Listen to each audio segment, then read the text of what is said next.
Hi folks, this is the last Casual Monday for the fall 2024 season, and actually, most everything has already wrapped up the week before. Blue Box continues into winter, but is on hiatus this week, which rather limits my options for today. We'll be continuing our rewatch of Girls Band Cry with episode 7 today, but before we bid farewell to fall, I wanted to talk about a couple of shows that I watched throughout and haven't yet discussed.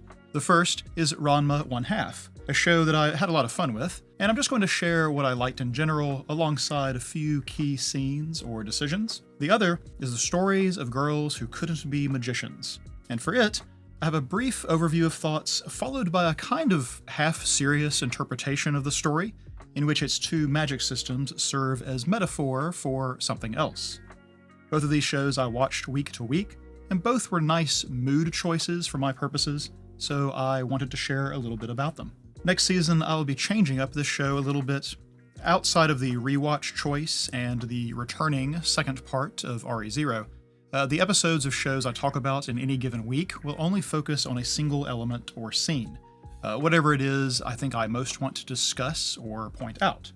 I'm also going to experiment with changing up the title of these videos to make it more obvious what kind of content they contain, and that may need to stay a work in progress for a little bit. There will probably be a bunch of premieres in the next 2 weeks that I might only ever bring up the one time, but I will not know what's in store until we get there. I do want to announce that the preview show for the winter season will be held on January 12th on the Twitch channel at the standard Block 1 time, 10 a.m. Pacific, 1 p.m. Eastern, 6 p.m. GMT. The preview show is my live, spoiler-light examination of most of the new shows in an anime season, where I explain each work's basic premise, share a few initial thoughts, and show curated clips to provide an example of what the series looks like. Though it can vary, these shows are usually somewhere in the 3 to 4 hour range in length, and serve as a kind of unofficial kickoff to the season in our community. Feel free to join us. So without further ado, let me share my experience with Ranma 1/2. So I always knew about the longer of the two original runs of this anime, and I knew its hook, but I never got around to watching it. My first era of anime watching came before streaming was a thing, and it was considerably harder to get your hands on something like a 100-episode series in those days. I'm only telling you this because it means I have no allegiance to the earlier adaptation, and nothing I'm going to say will be about any kind of comparison. I did, however, watch some other anime from that era, and so find some familiarity in its sensibilities around slapstick violence, choices in character design, especially things like proportions and hairstyles, the frequency of off-model expressions, and the generally exaggerated or completely understated reactions to practically any development, depending on the character. Watching this, for me, felt nostalgic rather than dated. Beyond that, I basically just really had a lot of fun, and I found myself looking forward to each new episode. And I felt like the team making it also had fun in the process, going the little extra mile by making unique versions for each of the opening premise narration that run in front of most episodes, the occasional mixing in of little manga-like effects and moments, choosing to alter the credit sequences to reflect changes in the show, that sort of thing. You would never miss it if they didn't do it, but you notice when they do. Although I knew the whole thing about Ranma switching between being a boy or a girl, I didn't know the full scope of the setup, and I rather like the thought process.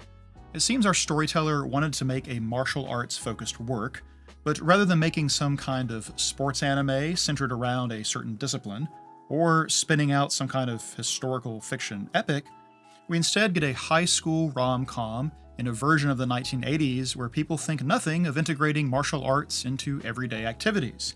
Boys fighting over asking Akane out to do so through martial arts. Rhythmic gymnastics turns out to be a vector for martial arts, and then the same thing goes for couples figure skating.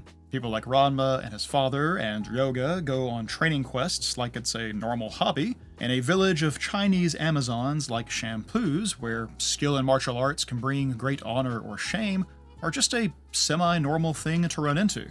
In such a martial arts mad world, the brawl between Ranma and his father in the opening is only unusual for including a panda, and exhibitions where entire boxing rings or skating rinks get wrecked is simply par for the course. Breaking down walls rather than finding the door, as Shampoo does, is simply an accepted part of the world. It's treated as a character quirk rather than destruction of property. Basically, the entire mindset of the people who populate the story universe is tweaked just so to allow its combat sports antics to be so pervasive. And at some point, it just stopped noticing that we've left reality far behind. The ease with which characters accept changes is another amusing quirkiness to the show that helps move things along. The starting premise of Ranma being brought in to marry one of the Tendo daughters to ensure the dojo lives on rather quickly just becomes that he and Akane are engaged, even though she's the one most opposed to his presence. But their fathers act like it's a done deal, and they will refer to the other as their fiancé whenever it is convenient to do so, even if most episodes open with them protesting this state of things. Ryoga showing up to challenge Ranma and seek revenge for his own cursed state quickly gives way to him just being around all the time, aiding or interfering with Ranma as he sees fit, or as he thinks it helps him chase Akane. Shifts in the status quo simply become the new status quo, and no one is particularly perturbed. Amusingly, a refusal to notice this aspect of the setting is a lot of what causes Ranma grief. Quite a lot of his trials and tribulations are simply down to a desire to keep his gender-swapping curse a secret, even though every person who learns about it is shocked for a few minutes and then just kind of accepts it, often without changing how they treat him at all. I understand Ryoga wanting to keep his secret, especially once Akane starts cuddling at night with Pichan, but Ranma just makes his life harder in his stubborn quest to prevent the other students from learning about his body-swapping problem. Which means I hope he continues, since it's been such a reliable engine for humor. So too is making both Ranma and Akane tsunderes, ensuring every romantic step forward has two potential steps backward waiting in the wings. So now, let me share a handful of moments that I really liked. The first, and what I think initially sold me on the series, was the initial reveal of Ranma's gender swap via Akane's reaction when she runs into him taking a bath. It's halfway into the premiere after she'd already sparred with girl Ranma, and the hot water has turned him back. She enters to find a strange man naked in the tub that she was preparing to use. Then, she just pointedly glances at him in a way that makes him turn red, and reverses her entire derobing sequence without a hint of emotion or hurry, steps outside, closes the door. Then comes the delayed scream and the manga pencil overlay effect as she runs through the house not to seek help or to run away, but to grab something heavy enough to drown him where he was. This little combination of delayed reaction and her instinct to punish the intruder in a way that didn't involve touching him was such a nice taste of humor and characterization that I immediately wanted to see more of Akane and was compelled to stick around. The next bit also involves Akane, when the fight between Ryoga and Ranma inadvertently cuts off half of her hair. Drastic changes in hairstyle are often used to denote a threshold moment in a character journey, but here was one where Akane didn't choose the moment herself. What's more, it happened in the midst of Ranma and Akane fighting with one another, but a fight that arose from Akane worrying over him and trying to help. Certainly, losing her hair does not improve their chances of making up, but the real significance turns out to be elsewhere. Ranma and the audience have known since episode 2 that Akane has a crush on the chiropractor, but it turns out he, in turn, crushes on her older sister. The only reason Akane had grown her hair long was to emulate said sister, to look more like the person her crush admires. Returning to him with her hair cleaned up even shorter, she'll ask how it looks, and he'll say the shorter style suits her better. He doesn't know it, but he's rejecting her, and she is in a state to accept the truth of it, even if she needs a little cry to get it out. It does indeed turn out to be a threshold moment, where she puts aside this crush for good. And, as it happens, this event is also where Ranma and Akane's interactions start to more fully resemble a romantic comedy progression. In essence, Ranma's introduction into her life forced the issue, just as surely as the accidental haircut did. I thought that was a really neat way to leverage the hairstyle change trope to signal the shift in their relationship. It's short, but another choice I really liked was how the rhythmic gymnastics showdown wrapped up.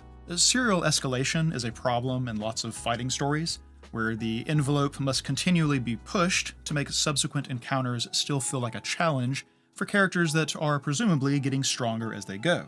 The same thing applies to humor that uses increasingly escalated forms of exaggeration, as each new bit must top what has come before, or else the joke stops. As they bring in more and more ridiculous definitions of tools, and Kodachi is revealed to use more and more elaborate means of cheating, there is this mounting pressure to finish the fight in a manner that can supersede all that came before. That's a risky position, and so it actually resolves it by moving entirely in the opposite direction. Ranma simply breaking the post she's standing on and flipping her unceremoniously onto the floor.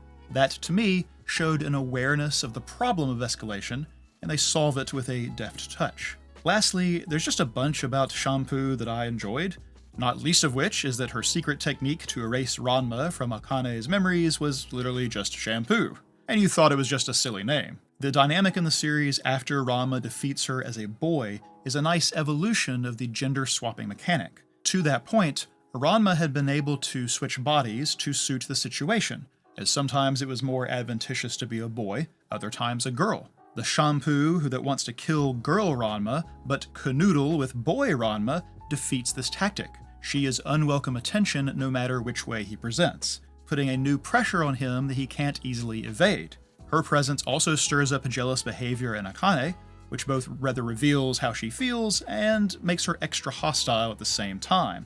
And that in turn puts Ryoga into a bit of a crisis as her feelings are too obvious to ignore. The way this turns up the tension on every character at once was a great way to carry us to the end of the season. And then, for all of Shampoo's nuisance behavior, we send her off with a bit of pathos instead. Ranma decides to transform in front of her, pretending that he really is a girl cursed to sometimes turn into a boy. There is no husband for you here, just a misunderstanding. And though Shampoo first sees red at the sight of girl Ranma, she ends up heartbroken instead. For all that she'd chased Ranma to the ends of the earth to fulfill the kiss of death, in the final accounting, she was more upset over losing the husband she thought she'd gained. She had stirred up so much trouble for so much of the cast, but then reverses it into sympathy and exits the stage, through the conveniently large hole in the wall she recently created. Thus, we don't end this first season with a joke, or a glorious victory, or any kind of romantic or slapstick moment between Akane and Ranma, just a sense of it being a waste to have Shampoo leave after all that trouble. It's the last thing I expected for a parting scene, which I guess is why I like it so much. Anyway, that's enough gushing about the show. I'll be first in line whenever it returns. This show has been my weekly dose of vibe this season. The experience has been reminiscent of having picture books read to me when I was very small, or the times I have read such books with the children in my family. More than once, I found myself wishing I had a daughter the right age to watch this with me, as that would have been a delightful way to have enjoyed it. Basically, this series is going out of its way to invoke the impression of illustrated pages that happen to move, overlaying all backgrounds and introductory scenes with a paper texture, adding marginalia around the edges of the frame at times, and using an animated brushstroke mask as its standard transition. All that, though, merely supports the art design's own illustrative style, rich color palette, and a prevailing design philosophy that seems to emphasize one quality above all: whimsy. This series is suffused with whimsical character design, whimsical architecture, and a supporting cast that are each largely boiled down to a single, whimsical interest that informs their entire personality and antics, sometimes with amusing names to boot, like Lemon Juicy, who wants to expand her family's fruit farm, or Doc Paparotti, who wants to sing opera. The available school clubs are an eccentric mix themselves, especially for such a small academy. Cricket, keenball, peteca, pesapal, kabaddi. Even the dance club has changed randomly to be a tambourine dance club. The visual splendor and the way it departs from more standard anime fare is certainly the most obvious quality of the series, and one it delivers on consistently over the entire run. I think the only measure of any work that has meaning is whether or not it accomplishes what it sets out to do, and at least in this arena, the stories of girls who couldn't be magicians receives full marks. Outside of that, though, the series does a lot of things that are simplifications. Like I mentioned, the supporting cast each have their core interest, and they are not much beyond that. The opera lover sings his lines, there's one who always behaves as though he's a beat reporter looking for a scoop, one girl is all about the making or eating of food, and so on. And that sort of thing plays well in a children's storybook, but likely counts as a detriment to a more sophisticated audience. A story about magicians and magical instruction does, of course, have a magic system, but that is also one of the simplifications. The Megumi, the magical instruction course, are given these little green notebooks that are basically pocket magic calculators. They cast by inputting what they want, the notebook draws the magical array necessary for the spell, and out it comes. But that's only if you're allowed to have said notebooks, a privilege restricted to those in the Megumi course. Our titular girls who cannot become magicians are stuck in the standard course, having fallen short in the entrance exam. Which is the whole reason they're surrounded by people who want to be singers and dancers and train engineers and can't seem to think of anything else. Luckily, their last-minute substitute homeroom teacher, Minami-sensei, intends to teach them all something called ancient magic, as she claims it's something everyone is capable of. We get a demonstration of such power in the premiere, when the Megumi's demonstration runs amok and they don't have any way to stop it. She has a wand that transforms from a pen and draws a series of symbols which appear to represent the basic elements of fire, water, air, and earth, creating a spell that defeats the rampaging magical dragon thingy. At that point in the story, it seemed like the sky was the limit for this ancient magic thing. We'd seen Kurumi draw a rain charm in the prologue, and saw the magician who cleared the sky draw something different. Over the course of the story, though, the go-to move whenever the chips were down was to draw those same 4 symbols that we saw in the opening. There's a few variations, like lighting the fire or easing the discomfort of the drained students, but an expansive magic system mixing and matching drawn arrays with some kind of complex rule system to unite them, that never emerges. It's instead about Kurumi and Yuzu deciding how much they believe in or want to be a part of this ancient magic thing, intermixed with a little intrigue among the adult teachers. A limited number of characters get anything like an arc, and the magic is likewise limited in complexity. So, for fun, then, I want to propose you an interpretation of the story that is maybe a little silly, something I have done occasionally in streams, but it does at least add a little extra lens for viewing the work. So, in the stories of girls who couldn't be magicians, the power of magic is actually standing in for the creation of art, with traditional human-created hand-drawn art represented by ancient magic, while the Megumi and their notebooks represent AI-generated art. Silly, perhaps, me matching the whimsy of the show with a whimsical interpretation, but hear me out. This metaphor is the reason their wands begin as pens. It's why there's so many aesthetic choices that recall physical illustrations. It's why, even though they have such a long list of niche clubs, not a single one of them is an art club or painting or drawing or anything of the sort. When Minami-sensei instructs them in the ways of drawing arrays, she will actually have them practice drawing simple things, points, lines, and circles. Over and over, that is the instruction, the very basics. She'll ask them to think of figures and geometry, the things that humans drew because they needed them to live, to survey land, to build structures, but they can also represent fire, air, earth, water, everything else in nature. These simplified figures of interlocking polygons or lines can indeed recall the real phenomenon they are meant to represent. And even the most complex pieces of art are indeed made up of simple, smaller components. Thus also that go-to spell for ancient magic, invoking the 4 basic elements which all other spells are simply derivative of. The repetitive nature of the exercises she has them carry out in class is exactly like practicing art fundamentals, and exactly as misunderstood in their importance by the students carrying them out. But, crucially, it's not just about the results, but what they want to do with the magic/art. This really is where the idea occurred to me, right at the end, in 2 discussions between our main duo and Minami-sensei. Yuzu wants to know why she tried to teach them ancient magic, and she has her own doubts about her ability to make it work. Minami will tell her that a magician needs wishes and beliefs that they want to make reality. She has that, and that more than qualifies her to become a magician. To me, that sounds like framing magic as a kind of expression of one's inner self, taking wishes and beliefs and making something tangible out of them.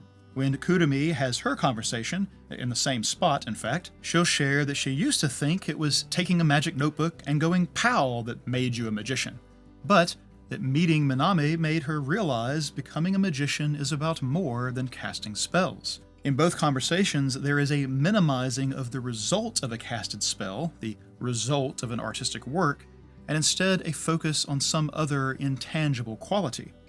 What it is they wanted to do or say with their art, or magic, is where she draws their focus. That, in fact, is how she tried to sell the whole standard course class on the idea, by relating magic as something that can aid them in all the things they already want to do, not something that supplants them. You don't have to be an artist to practice or appreciate art. Their own personal interests and passions are the things she targets, not the eventual outcome. So too, their exam. She asks them to think of a spell they want to cast and then draw its array on the exam paper. And indeed, the various students with single-minded passions will draw out some representation of a wish they have that would aid their interests. It's only Kurumi, who has given up on her dream, that struggles with this assignment. The description of how ancient magic works even sounds like a metaphor for a creative inspiration. Minami Sensei explains that the arrays access something called M-space, a place where infinite waves arise that speak directly into their brains. From those waves, they pull the information of what array can represent the result they want from the magic spell. Since the arrays are geometric simplifications of real things, you could take the entire magic part out of it, and it would still sound like having an epiphany over how to draw something like rain or fire. By contrast, the Megumi don't know the first thing about the fundamentals of drawing the arrays that result in their spells. When the twins witness Minami's spell at the beginning, they understand what has happened, but can't actually believe someone could do that by hand and without a notebook. Kyo, the twin who got into the Megumi, sums it up rather well towards the end of the series. I want you to imagine now for a second that he's talking about AI-assisted generative art when he explains this problem. He got into the magic course and so received the magic notebook. He filled it with spell apps, but when everyone was in trouble and no app existed to help, he couldn't do anything for them. He says the notebook is practical. The more he practices with it, the more spell apps he can use, the handier it becomes, but he's not doing the magic himself. So the output becomes unstable when he least expects it. So he can't help people like Kurumi was doing with ancient magic. That is, he doesn't know how to get the result he wants because he's not actually doing the magic. He's not drawing the art. And he'll muse, what is a magician anyway? He is quite literally just using magical computer programs to get a spell result with no understanding of how it's achieved, and without having been involved in creating the process that spits out that result. In fact, at several points in the story, the limitations of the notebooks come up, even in the premiere when there is no set solution to stop the out-of-control spell. When the Element M geyser interferes with the dronies during the big race, the Megumi are powerless for the duration. They can't cast spells or even troubleshoot the problem if their magic apps are offline. The out-of-control Project Anima device at the end likewise can't be stopped with the magical notebooks. Oh, the irony. If their little app can't spit out the result they want, they don't know how to get there another way. Now, all that by itself might sound like generative AI programs in the hands of people who have no other training or practice in art. But there's one little detail that tilts me over the edge on this: the reveal of how the magical notebooks actually work. They don't access M-space, that metaphor for inspiration. Instead, the magic they cast comes from draining the standard course students. That is, it's stealing the creative energy of those dancers and singers and cooks and whatever else to allow that energy to be repackaged into the results the spell apps spit out. And while I'm not going to start a debate here about the ethics of art-generating AI, there are certainly those who would describe the training of those models as leeching their inputs from other people against their will. The Megumi using their notebooks are skipping the entire normal creative process of having an idea or inspiration, figuring out how they want to express it, and practicing the means to do so. As Kyo says, practicing with it does make him better at getting results, and that's also true for people who spend time with the various AI models and prompt writing to more closely generate the results that they were seeking. But that practice and expertise does not translate into creating the art from scratch, just as the Megumi gain no ability to draw their own arrays from their usage of the magic notebooks. Anyway, that's my amusing little metaphor for this series that almost bends over backwards to look as much like a hand-drawn illustrated book as it can. Even though I know computers are used in the creation of modern anime, and this work is no exception, I feel like a lot of choices are meant to obscure any sign, They avoid perfectly straight lines, any effects that may seem computer generated, and outside of characters, there is a general absence of flat color fills. That's been a large part of what has made watching this week to week feel like a bit of a palate cleanse compared to everything else that's airing, and it's why I wanted to go to the trouble to talk a little bit about it before this season is over. Last episode, I, like Nina, spent a lot of time wondering what Momoko really felt.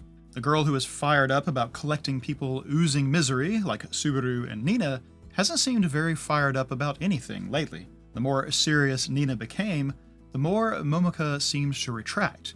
Whether that was due to their differing orientation to Diamond Dust or to something else was unclear. Certainly, if Momoko wasn't going to lead or aim towards anything, then someone else was going to step up. And if that someone else was the least experienced and world-wise member, then there's bound to be some growing pains. I thought the last scene suggested a band far from unified, with Momoko in particular a seeming outsider in the very band she started. And now, Momoko and Nina make even more dramatic decisions in opposite directions, quitting the band and quitting the cram school. And I rather suspect that Nina's decision might forestall Momoko's, but for now we'll treat it as is. Thus, an episode in which these two are preoccupied with futures that they want to pursue or avoid, facing away from one another in purpose as surely as they do in the concert. Yet, for all that, no actual fight between them like we've seen in every other episode. That itself seems like an answer to last episode's question. At this point, Momoko doesn't even care enough to want to challenge anything. This is 2 weeks' notice, Momoko. She knows she's quitting this job, it won't be her problem anymore, and thus she's in a relaxed and relieved state, intending to enjoy whatever she can and then move on. Sorry if anyone else is devastated by this choice. It's not called Girls Band Smile, after all. So I want to trace their paths through this episode, and we will begin with our serial band quitter. The very first scene appears to be after another live show, and it's definitely an interesting choice to have the first time the full five perform together happen off stage. I guess, though, that just agreeing to join up isn't significant by itself. In the same way no one wants to buy the merchandise of this temporary name, we're not interested enough in this ad hoc version of a group to spend that time. Anyway, while our three minors attempt to hawk wares and Arupa enjoys her amusing popularity, Momoko is already checked out, on her phone in a separate room entirely.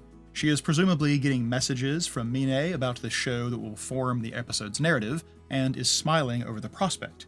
It's more interesting to her than interacting with fans or her bandmates. She'll share the request for the live show, which requires a bit of a trip. She's more than happy just to go herself, and in retrospect, that's another hint of where her mind is. In the same way she reminded Nina of her plans to go to college last episode, here she will suggest Nina might have studying to do instead, though it has the opposite effect of just encouraging her to insist on going. Momoko will wonder aloud what they should do about the band name, and yet when we pick back up at Rupa and Toma's apartment, Momoko isn't even there. She doesn't seem to care what they pick, at one point idly texting Nina to see if they'd come up with something. When it comes time to head out on their road trip, Momoko turns out not to be a very experienced driver. Arupa will take over, and while Momoko is probably a little irked about falling short, I find it interesting that she is not driving the band in the same way that she is not leading them. She'll be annoyed when it's her turn to play the game, and she'll be annoyed again when Rupa wants to take a group selfie. But when Namine joins them after the rehearsal, we get an entirely different Momoko.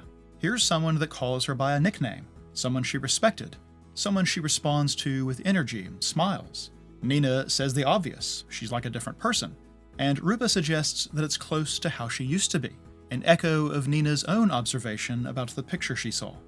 Then comes a moment, maybe the only moment, when Nina and Momoko are on the same page. Mine plays a bit of the song she wants to perform with them, and we see each of them enjoy it in turn, let themselves be moved by it, and the words seem pertinent. My translation says, "Goodbye the melody of yesterday, until we can meet again." It seems like that could describe Momoko at about this point in the story, having lost the melody of her past demeanor and enthusiasm and wanting to meet it again. And it seems Mine is her example. After she leaves, Momoko will explain their host's significance, that she saw her show soon after moving to Tokyo. She was just a bonus opening act, a simple acoustic guitar and vocals, but to Momoko, she stood firm and fought with her song. It was so rock and roll. This, then, is a path Momoko can choose that doesn't put her on a collision course with Diamond Dust, doesn't put her in a situation to feel like she failed to make a band work again, and connects her to that melody of yesterday, a time when music only made her feel good and hopeful. And so she transitions out of that memory into telling them that she intends to quit after the next night's show. I rather enjoy the split plate of glass effect here, where Momoko is unaffected, but the others are suddenly broken, their colors desaturated, and the break centers on Nina herself, likely the one who takes it the hardest. Certainly she is the only one who says anything, wanting to understand why. In Momoko's answer is something I find interesting. She doesn't think she can carry this band to go pro because the songs she makes won't work on a professional level. Granted, she wasn't really consulted on the whole going pro thing anyway. Earlier, Rupa will have the wherewithal to ask whether Momoko had said anything since the idea came up, and Nina admits she hasn't. I find myself wondering if she recruited amateurs like Nina and Subaru precisely to avoid going in this direction, and the addition of the talented and driven newcomers has wrecked that plan. This is the future Momoko finds herself dragged towards that she wants to avoid, the thing we talked about last episode, but now I feel like we get a new detail in her explanation. This idea that her songs won't work on a professional level must come from somewhere. Even if she is racked with an inferiority complex right now, her songs must have been good enough to enable Diamond Dust to get signed in the first place, which suggests they do work on that level, unless that is the thing that either the label or the talent agency wanted to change. I don't know if Momoko was the only songwriter in their group, but if she was, then it seems possible that this might explain her reacting to the changes in a different way than the other three. All of them had identities as musicians, and all of them were asked to continue being musicians regardless of other aesthetic changes. But if Momoko was the only one with an identity as a songwriter, and the label wanted to curtail or even replace her writing, then only Momoko would feel that loss. She can write songs for their little group to perform so long as they are just a hobby band, but what if they go pro? Would she lose that again? At least Mine is out here writing and performing her own thing, heroically in Momoko's eyes. Now that's all speculative on my part, to be sure, but Momoko's certainty that her songs won't work at the pro level really stood out to me as an incongruity. Considering, too, that Nina frames a lot of what drives her as proving Momoko's songs are just as good, it makes me feel like demonstrating themselves as performers isn't really the driving thing. It's about proving the underlying songs are worthy. Nina believes, and for some reason, Momoko doesn't. Thus, picking up where we left off in Momoko's quitting scene, she'll say that she's happy Nina likes her songs, is grateful that Nina has taken things so seriously, but her mind seems rather made up, considering how chipper she is delivering the news and walking away. She even seems to get happy drunk, though Mine's comment suggests her heavy drinking is a new development. It will therefore fall to someone else to shed light on Momoko's mindset, and conveniently, we have someone who's known her far longer than her current bandmates. Mine explains that the longer you do something, the clearer results become. To fail once might be luck, but to fail twice suggests a pattern, and in this case, a lack of talent. Even if Momoko might want to hope for the best, that very hope will make failure sharper. No doubt she was in that state of mind during the Diamond Dust days, and has no desire to return to how she felt when the series began. As Mine says, she's scared, but she's scared because she truly loves music.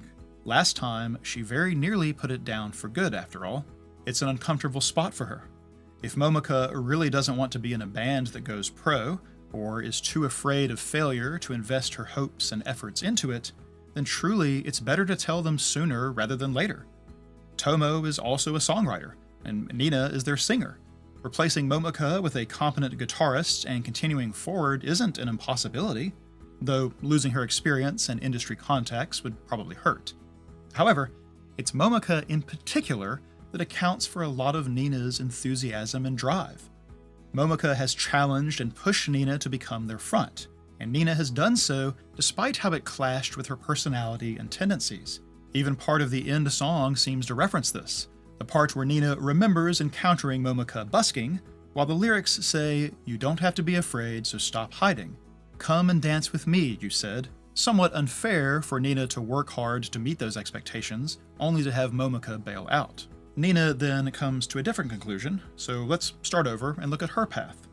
Again, I'm pretty sure that the opening scene must be just after they've performed together, as I can't imagine the merch selling or the Rupa fangirl line would make sense in any other context. Making up shirts with their temporary name appears to be a unilateral move on Nina's part, and not exactly a savvy one, but it's a first hint of her increased dedication to the band's future. Remember, this is the same girl who was so distressed over selling the ticket quota. Come to think of it, how did she ever manage to move the rest of hers anyway?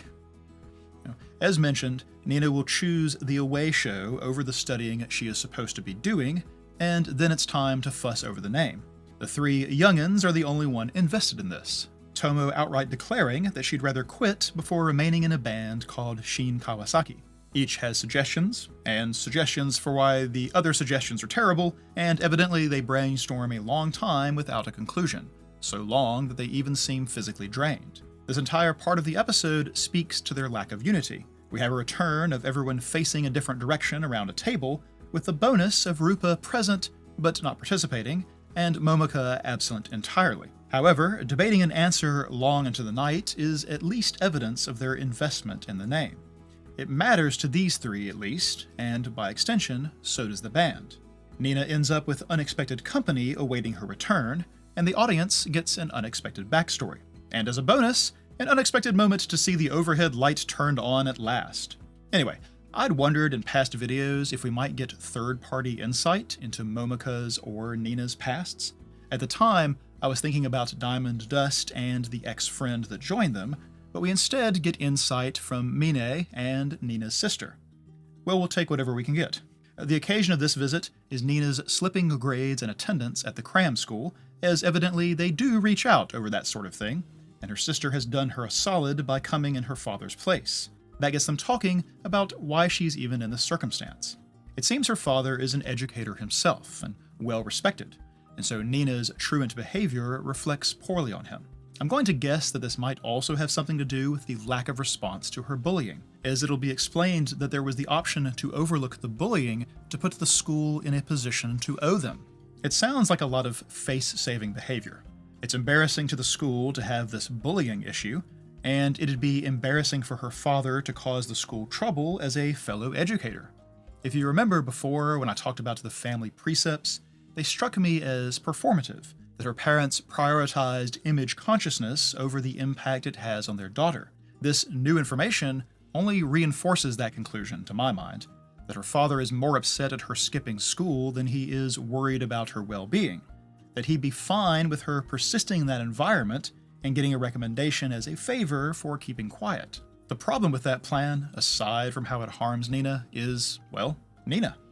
As she says, that would be cheating, to get a recommendation as a favor rather than due to her own accomplishment. She is so black and white against anything that even resembles a lie that she wouldn't entertain a solution that spared her this entire cram school endeavor. Nina does not balk at making things harder on herself if it's for something that she believes in. Now she's talking about leaving home, and evidently that would mean losing the ability to ever return. Her sister says she wouldn't support her if she chose that direction, and since they seem close, that's no small ask. But it seems Nina cannot succeed at both the cram school plan and the rock band plan. And considering how Nina feels about lying, can she really keep pretending that getting into college is the future that she's working towards? That is the question going into this fateful trip, and so I want to call attention to a little exchange before they are underway. Nina has brought her full suitcase like she's going on a trip, but there's no room for the 5 of them and their instruments and a bunch of luggage as well. Pick out a few essentials, and the rest stays here. Now, on the surface, this is just another example of Nina's inexperience, but I like reading this as symbolic. Nina has too much baggage, basically. She's carrying too much with her. The cram school and the band compete for her time. Each interferes with the other, and in the future, she must choose between them anyway. And so, decide what matters. If you can't take the full suitcase of options, then figure out whatever you think is essential and leave the rest behind. 3 encounters, then, will shape this decision for Nina. The first is a conversation with Tomo while they are alone at the rest stop. Tomo is ill from the trip, and Nina braves wading through a crowd in school uniforms to procure a drink for her. She'll ask Tomo why she dropped out of high school. It's a rare chance to find someone in a similar position. Tomo explains that she realized she'd be on her own after graduation. Since school did not advance her goal of making and performing music, then it was essentially a waste of time. She might as well get a jump on her intended career, and so she moved to Tokyo and sought group members. Nina is somewhat amazed by this. She's never thought that way, but Tomo says anyone would if they had no one to rely on. She seems to accidentally overshare by referring to Rupa losing her whole family, but she was likewise in a similar position. Certainly, last episode's title, Hymn of the Stray, now gets some added subtext, introducing us to this pair who have no home to return to. Nina's conversation with her sister suggests that she could find herself in the same position depending on what she chooses. In fact, maybe having that fallback changes her motivation compared to Rupa and Tomo. The second encounter, then, is Momoka's announcement of quitting the band. She is the real reason Nina has been so motivated to this point, both because of her influence and Nina's own desire to see her validated. If Tomo's example of dropping the unnecessary luggage of school moved Nina one way on her decision, then we have to imagine that losing Momoka tilts Nina in the other direction. In fact, never mind just the loss of Momoka. If the band life can be upended this easily and unexpectedly, then can she really choose this path over the stability that college offers instead? A tie, then. And so the third encounter will be the decider. After Mine explains why she thinks Momoka is choosing to quit, the whole crew will be outside playing Wrangle the Drunk. Nina stops Mine a moment. She suggested that Momoka made this choice because she was scared, so Nina wants to know if she herself is scared. Of course, she says. She still has times when she loses sleep or appetite. Nina is surprised to hear this from someone who has been at it for so long, but Mine implies that it's normal when you do something you love as a job. She'd certainly considered a safer path back in school, becoming a teacher of music who played as a hobby. The smarter, safer play. That, too, is Nina's option, to refocus on cram school and pursue her original college plan. She can still keep music as a hobby, after all, and so she asks Mine why she didn't choose that way. Mine doesn't remember exactly what made her decide this path, but she offers that for her, the stage is where she can say whatever she wants. She loves it, and there's no helping how scared she is or how tough it is. That's the price of admission to pursue this love. I think if Momoka was scared but Mine wasn't, then maybe this goes differently. For all her defiant bravo, I think Nina is scared of what it would really mean to choose the stage and remain a high school dropout forever. In a sense, that fear has been pushing her from behind ever since we've known her, which is a different situation than a goal that pulls you forward. If that fear simply comes with the territory, though, then it's only about what she really wants to do. Momoka had pushed Nina to put all her real feelings and pent-up angst and every emotion into her singing. For someone who so values truthfulness but has been discouraged from speaking up, I can imagine Nina feels like she's able to be her real self lately for the first time. Mine specifically saying that the stage is where she can say whatever she wants must resonate with Nina rather profoundly. So Nina makes the choice and asks directions to the lake in order to shout it out, reminding me a bit of when they went to the river so she could sing for Momoka. The little colored lights she experienced listening to Mine's song make a reappearance, telling us all we need to know about her mood, and then get a dramatic double once Nina puts her thoughts into words. As it happens, the gig they are here for is part of a celebration around a fireworks festival whose ad we saw right after they got into town, and I imagine this timing makes Nina feel like her decision receives the universe's approval. She's also following the advice she gave to Subaru way back about when she should tell her grandma about not wanting to be an actor. You wait until you find something you want to do. I'd like to point out that Mine having this key impact on Nina near the start of her journey towards a music career is much like the impact she had on Momoka when she was likewise near the starting line. It's another example of Nina being like a version of Momoka that is shifted in time. All that's left for Nina is to share her decision, and boy does she choose a way to do so.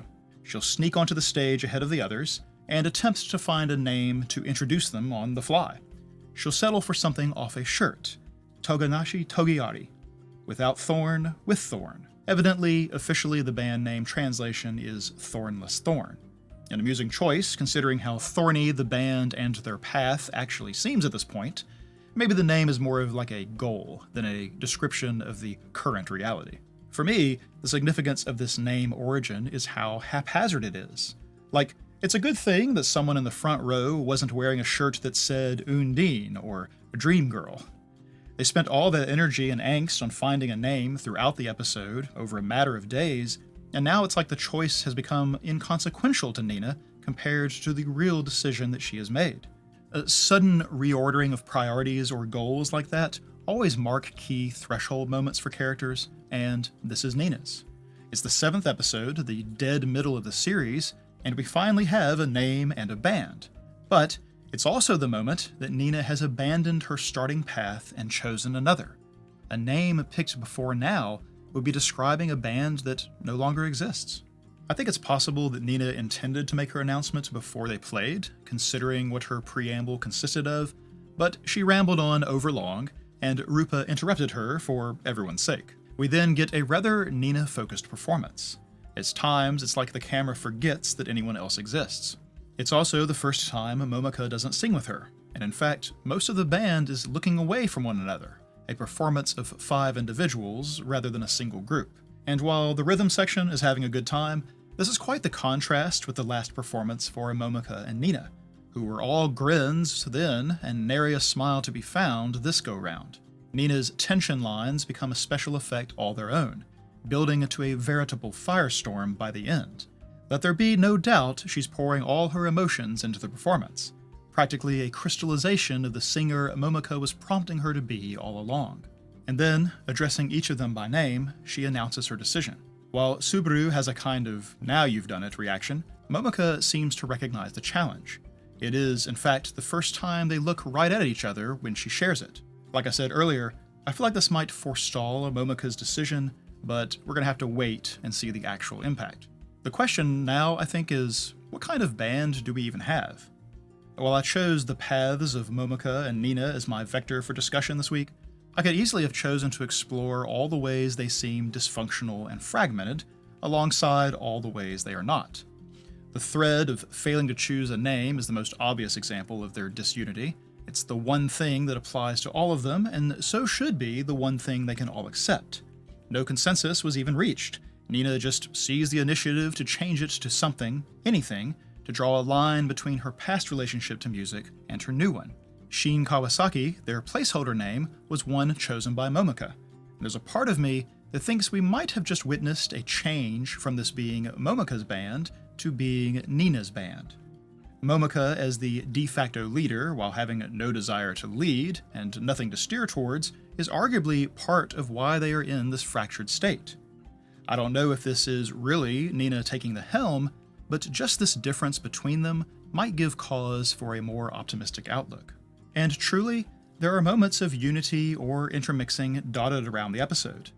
The age differences reshuffle the existing groups of a duo and a trio into older and younger, where Rupa and Momoko form a subgroup and the minors form another. That is physically represented in the van ride and in the drinking session. Tomo and Nina have their moment at the rest stop to connect, a conversation which happens because of Nina looking out for her and their shared dropout status. Tomo will ally with Nina again when Subaru is trying to play dumb in front of Mine, while Rupa and Momoko are busy with the age-old bonding ritual of heavy drinking. Our rhythm section also forms a new dynamic, unsurprisingly, along with examples of each of them smoothing things along, like Rupa interrupting Nina's monologue on stage, and Subaru proposing the game in the car, a game that specifically is won by having everyone unified over the answer to a question. Subaru takes charge of dealing with a drunken Momoko, and Rupa facilitates the group selfie. And during that selfie, the two signal each other from the ends, conspiring to mash everyone together in time with the shutter. Rupa likewise only needs to give Subaru a glance on the stage for her to understand that it's a signal to click them in and begin the song. I guess I'm saying that, in spite of how much focus we had on the fractures within, there's several moments that serve as counterpoints. It's thorny soil, perhaps, but the seeds of unity have been planted here and there all the same. Certainly the best way to be unified is goals. There really isn't a change as far as the band goes, since presumably the non-Momika 4 still aimed for the Budokan, and Momika is trying to quit anyway. But there is a rather watershed moment for Nina here at the end, and I think that might ripple outward to affect the others as well. These last two performances in particular, I think solidify Nina as having frontman energy, though the contrast between her singing and her crowd work is pretty amusing. I'm interested to see how she will be now that she's no longer of two minds, while also giving up the safety net of moving home.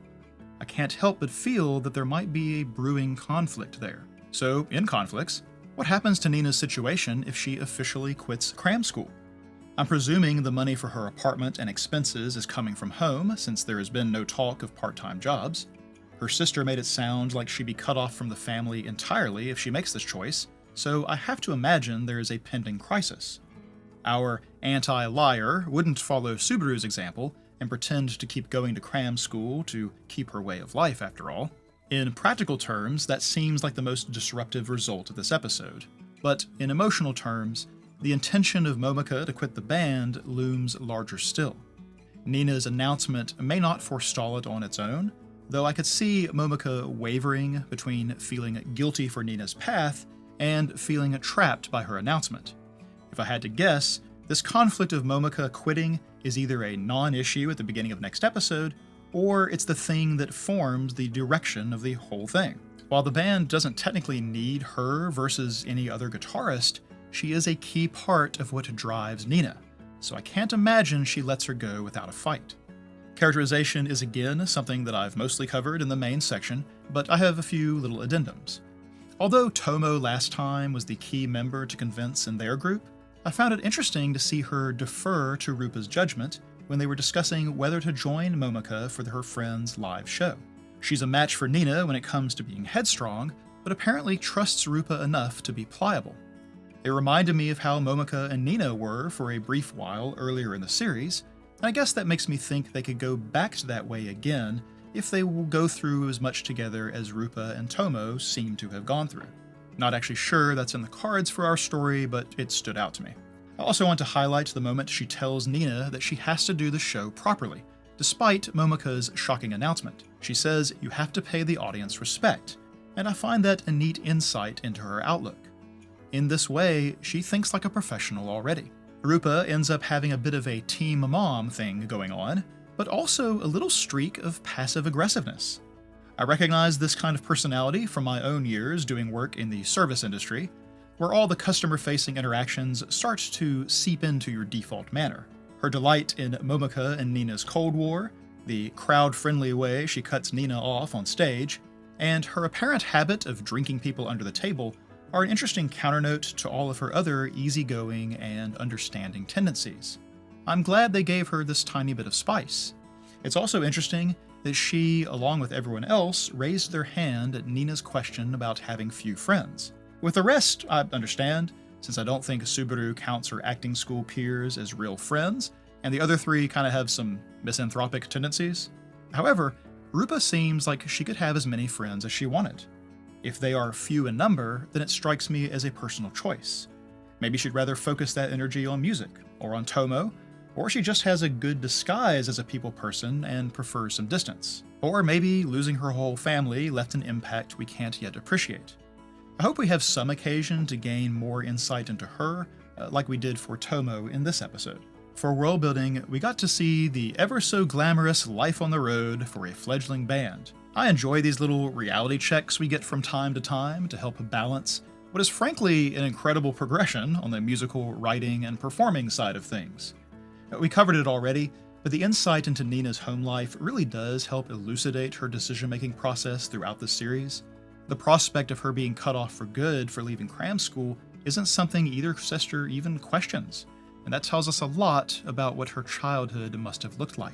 Tomo also gave us her own backstory and accidentally gave away part of Rupa's, and we likewise better understand their outlook for these details. And Momika's own story of Mine sheds light on where her mind is during this trip and what kind of future she's started to imagine. Finally, in theme, we had the notes of unity and disunity mixed throughout the whole episode, especially represented by the debate over the name. And so the anticlimactic way it resolves becomes meaningful by contrast. Everyone agreeing on the name, or on anything, is not the standard for whether they are unified as a group. What that looks like remains to be seen, or even if it can be achieved, but I felt like this resolution suggested that simple agreement isn't an answer in the affirmative. Instead, the one moment of real unity between Momika and Nina was in their experience of Mine's playing, which goes right along with that pattern of the impact of a song that we have touched on repeatedly. Maybe they can all fight like cats and dogs, or even about a preference for cats over dogs, and so long as they come together in how they feel about the music, then little else matters. This episode also had a bit of a through line in choosing priorities. Nina choosing between the cram school/college future that includes her family and the uncertain pro-musician future without that's the most obvious one, and she does sort herself out by the end. Momika figuring out her own priorities when it comes to what she wants to be as a musician seems like it's sorted out with her announcement to quit, but I think is then thrown into a little confusion by Nina's own. Tomo said she would quit the band if they went with the Shin Kawasaki name, and threatens to quit again if it's going to be a fight. But just before Nina changes it up, she decides she can live with the placeholder. Being in this band and performing ends up being the higher priority after all. She just didn't realize it until the moment she'd be forced to choose. I wonder if a similar inflection point has just occurred for Momika, who must know she is largely responsible for Nina's abrupt life pivot. Even Dr. Frankenstein knew he had to take responsibility for the monster he created. For Momika, this may be a choice between two fears and two priorities, and perhaps between the two Momikas. The musician who wants the safer path that lets her remain in music, and the normal girl who feels some responsibility towards these people around her. Framed like that, it's not unlike her choice at the end of Diamond Dust, which makes me think it might finally be time to meet them. With any luck, that is what we will talk about when I see you next week. Bye, guys.